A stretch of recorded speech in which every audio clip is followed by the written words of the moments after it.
ওম শান্তি। আজকের মূল্য তারিখ 20/6/2024। বাবা বলেছেন, বাচ্চারা তোমরা এখন সঙ্গম যুগে রয়েছো। তোমাদের এখন দুই ধামকেই স্মরণ করতে হবে, শান্তিধামকে, সুখধামকে। বুদ্ধিতে স্মরণ করো যে আমরা প্রথমে শান্তিধামে যাব, তারপর সুখধামে আসব।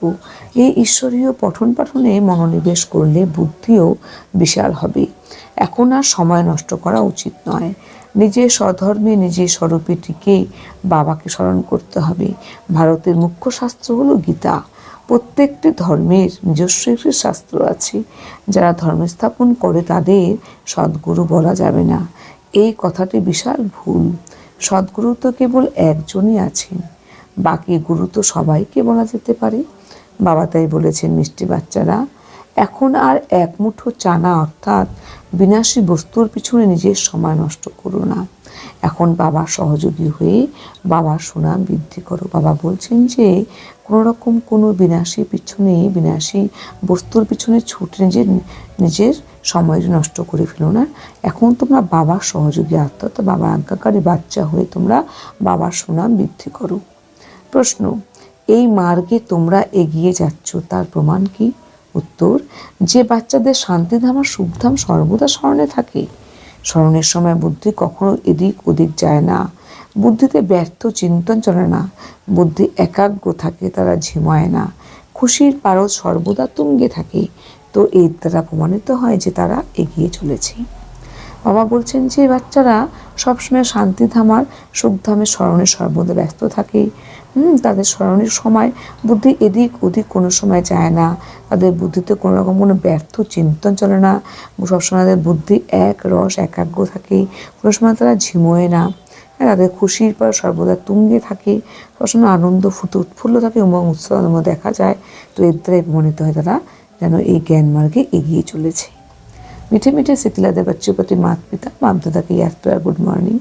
रूहानी बाप की रूहानी बच्चों को नमस्ते और रूहानी बच्चों की रूहानी बाप दादा को याद प्यार गुड मॉर्निंग और नमस्ते नमस्ते नमस्ते। ধারণার জন্য মুখ্য সার নাম্বার 1, এক মুঠো চানা অর্থাৎ বিনাশী বস্তুর প্রতি মোহ, এটি ছেড়ে এক মুঠো চানা ছেড়ে বাবার কাছে বিশ্বের বাদশাহী প্রাপ্তির জন্য সম্পূর্ণ পুরুষার্থ করতে হবে। কোনো কথায় ভয় পাবে না, নির্ভয়ে সর্ববন্ধন থেকে মুক্ত হতে হবে।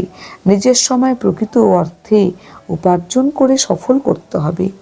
বাবা আমার আজকে বারবার বলছেন যে বিনাশী বস্তুর প্রতি মোহ ছেড়ে বাবার কাছে যে আমাদের বিশ্বের বাদশাহী প্রাপ্তির জন্য কিন্তু আমাদের সম্পূর্ণ পুরুষার্থ করে এটিকে অর্জন করতে হবে। কোনো কথায় আমাদের ভয় পাওয়া চলবে না, নির্ভয়ে সর্ববন্ধন থেকে মুক্ত আমাদের হতে হবে। আমাদের কিন্তু আমাদের সময়টিকে প্রকৃত অর্থ উপার্জন করে সফল করতে পারতাম, আমরা ব্যর্থ সময় নষ্ট করব না। নাম্বার 2, এই দুঃখধামকে ভুলে শিবালয় অর্থাৎ শান্তিধাম সুখধামকে স্মরণ করতে হবে। মায়ার বিঘ্নগুলিকে জেনে সাবধানে থাকতে হবে। বাবা বলছেন যে এখন এই দুঃখধামকে ভুলে আমাদের শান্তিধাম আর সুখধামকে স্মরণ করতে হবে। মায়ার বিঘ্নগুলিকে জেনে বুঝে সাবধানে থাকতে হবে, যাতে আমরা মায়াজিৎ হয়ে মায়াজিৎ জগজ্জিৎ হতে পারি। বরদান, গীতার পাঠ নিজে পড়ে এবং অন্যদেরকে পড়িয়ে নষ্টমোহ স্মৃতিস্বরূপ হও। বাবা বলছেন যে গীতার পাঠ নিজে পড়ো এবং অন্যদেরকেও পড়িয়ে নষ্টম স্মৃতিস্বরূপ হয়ে আত্মা। অর্থাৎ গীতার আমাদের পাঠ কি? আমাদের গীতার প্রথম আমাদের পাঠ হলো অশরীরী আত্মা হওয়া, অন্তিম পাঠ হলো নষ্টমোহ স্মৃতিস্বরূপ হও। বাবা তাই বলছেন যে তোমরা এই পাঠটি নিজে পড়ো এবং অন্যদেরকেও তোমরা পড়াও। এটাই বাবা কিন্তু বলতে চেয়েছেন। স্পষ্টীকরণ, গীতা জ্ঞানের প্রথম পাঠ হলো অশরীরী আত্মা হওয়ার, অন্তিম পাঠ হলো নষ্টমোহ স্মৃতিস্বরূপ হও। প্রথম পাঠ হলো বিধি আর অন্তিম পাঠ হলো বিধির দ্বারা সিদ্ধি। তো সবসময় আগে নিজে এই পাঠ পড়ো, তারপর অন্যদের পড়াও। এইরকম শ্রেষ্ঠ কর্ম করে দেখাও যেন তোমাদের শ্রেষ্ঠ কর্মকে দেখে অনেক আত্মারা শ্রেষ্ঠ কর্ম করে। শ্রেষ্ঠ কর্ম করে নিজের ভাগ্যের রেখা শ্রেষ্ঠ বানাতে পারে। বাবা আমাদের বলছেন যে গীতা জ্ঞানের প্রথম পাঠ হলো নিজেকে অশরীরী আত্মা মনে করছে, অশরীরী আত্মা হও। আর অন্তিম পাঠ হলো নষ্টমোহ স্মৃতিস্বরূপ হও, অর্থাৎ তোমাদের কোনো মোহ না থাকে। বাবা তাই বলছে এই প্রথম পাঠটি যে পাক্কা করতে পারে সে কিন্তু অটোমেটিক্যালি অন্তিম পাঠকে কিন্তু সে অর্জন করতে পারে, অর্থাৎ সেই বিধির দ্বারা কিন্তু সিদ্ধি সে অর্জন করতে পারে। বাবা তাই বলছেন সবসময় আগে নিজেই পাঠ পড়ো এবং অন্যদের পড়ো, অর্থাৎ নিজেকে তৈরি করো, তারপর তুমি অন্যদেরকে তৈরি করো।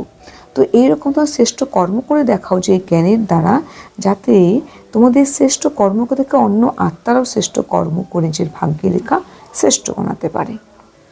স্লোগান: পরমাত্ম স্নেহে সমাহিত থাকো, পরমাত্ম স্নেহে সমাহিত থাকো, তাহলে পরিশ্রম করা থেকে মুক্ত হয়ে যাবে। বাবা বলছেন বাচ্চারা তোমরা যত পরমাত্ম স্নেহে সমাহিত হয়ে থাকবে, তার যে কোনো রকমের পরিশ্রম করা থেকে তোমরা কিন্তু মুক্ত হয়ে যাবে, অর্থাৎ তোমরা সবসময় বাবার স্মরণে কিন্তু মনোনিবেশ করতে অবশ্যই পারবে। ওম শান্তি।